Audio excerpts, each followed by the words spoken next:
एक मोठी बातमी येते। मी पवार आणि राहुल गांधींना पत्र पाठवलंय। 24 तास वाट पाहू असं संजय काकडे म्हणतात। 24 तासानंतर त्यावरती ऍक्शन घेतली जाईल, नाहीतर कार्यकर्ते जाऊन त्यांना सरळ करतील असं संजय काकडे म्हणालेत। संजय काकडेंनी पृथ्वीराज चव्हाण आणि हर्षवर्धन सपकाळ यांना इशारा दिलाय। जे काँग्रेस महिलांना सक्षमीकरण म्हणून संबोधतं, जी राष्ट्रवादी आज शरद पवार गट की जे महिलांना 50% आरक्षण दिलं असं जाहीर करतो आणि दिलेलं होतं, त्यांनी पवार साहेबांना महिलांबद्दल जो आदर होता तो आदर कुठे गेलाय? त्यातली त्यात त्यांची स्वतःची सुनेबद्दलचा आदर कुठे गेला हे माझ्या लक्षात अजूनही येत नाही।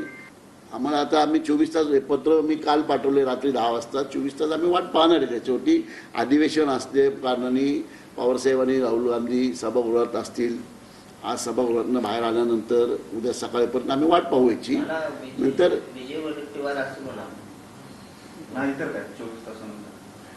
24 तासानंतर त्याची ॲक्शन घेतली जाईल ना।